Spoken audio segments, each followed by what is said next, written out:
When the bridge collapsed, it wasn't just concrete that fell, it was me. 12 people dead, 46 injured. The world demanded answers.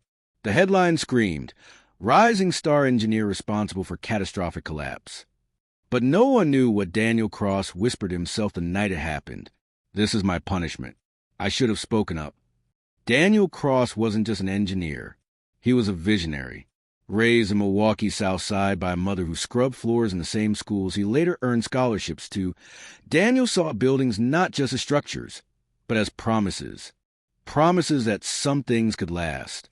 By 25, he was the youngest structural design lead at a billion-dollar firm in Chicago. His first major solo project, the Elysian Overpass, a bridge meant to symbolize connection between two divided parts of the city. But Daniel noticed problems early. Substandard materials, rushed deadlines, cost cuts. He flagged it. His supervisor ignored it. The firm's lead financier, Richard Vance, brushed him off with a smirk. Don't let idealism get in the way of progress. Daniel was young, too young to push back hard enough. So he signed off, June 14, 2014, 4:52 p.m. The bridge collapsed. A groan of steel, a violent shudder. A city bus went over. A family van crushed. 12 people gone. In the chaos, Daniel stood there, paralyzed. Not because he was shocked, but because he knew. He knew it was going to happen. And he hadn't stopped it. In the weeks that followed, the media painted him as reckless. Vance's lawyer spun the story. The firm distanced itself. Daniel's license was revoked. He disappeared. He lost his job, his apartment, his confidence. 3 months later, his mother died of a stroke. The weight of shame crushed him. He didn't attend the funeral.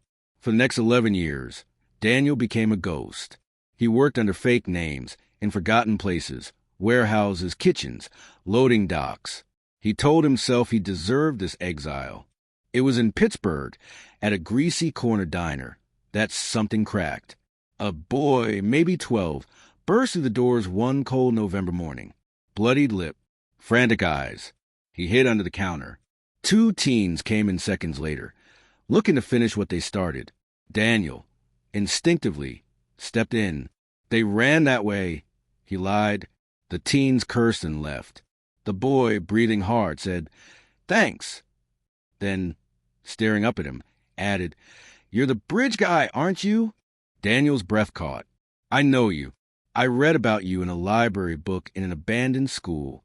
The boy's name was Miles. Homeless, fiercely intelligent, obsessed with engineering. "I built one of your bridge designs from scrap," he said proudly. Daniel couldn't speak. No one had looked at him with admiration in over a decade. That encounter became a habit.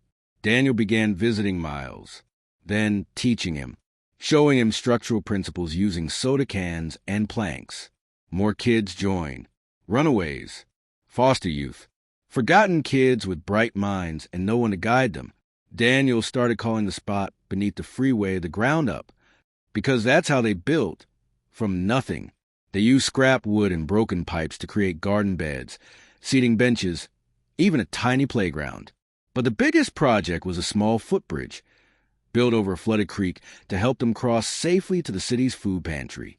One day, after a storm, the water surged. A young girl, Lena, was trapped on the other side. Daniel didn't hesitate. He ran across the bridge just as it began to split, grabbed her, jumped. They landed hard, mud-covered, soaked, but safe. That night, Daniel lay awake. It wasn't fear that kept him up. It was a quiet realization. Maybe this is what redemption feels like. Word spread. A journalist covered the story of the bridge man who builds hope from scrap. The article went viral. Public pressure led to a reopened investigation. This time, Vance's corruption came to light. He was indicted. Daniel's name was cleared. But Daniel didn't go back to firms or fame. He expanded the ground up, built it into a full nonprofit, brought in retired architects, engineers, teachers, gave lost kids something stronger than steel, belief. 10 years later, a sleek, sustainable building stood on a corner where trash once gathered. A sign above read, "The Ground Up Youth Design and Build Center." Inside, family sat, donors, students, press, and at the front, a now-grown Miles, about to graduate from MIT, stood behind a podium. He pointed to Daniel, who sat quietly in the back. This man was buried by shame, but instead of digging his way out for himself, he dug to pull others up. He taught us how to build with what we had, and in doing that, he taught us something even bigger, that buried dreams don't die. They wait for the day someone dares to believe again. The moral of the story is, buried dreams aren't gone. They're just waiting beneath the rubble. Sometimes what nearly destroys you becomes a foundation of your greatest legacy. Do you enjoy our story? Kindly give us a like and comment below on what you have learned from this story. Also, subscribe to our channel to encourage us to bring you more motivating stories. See you in the next video.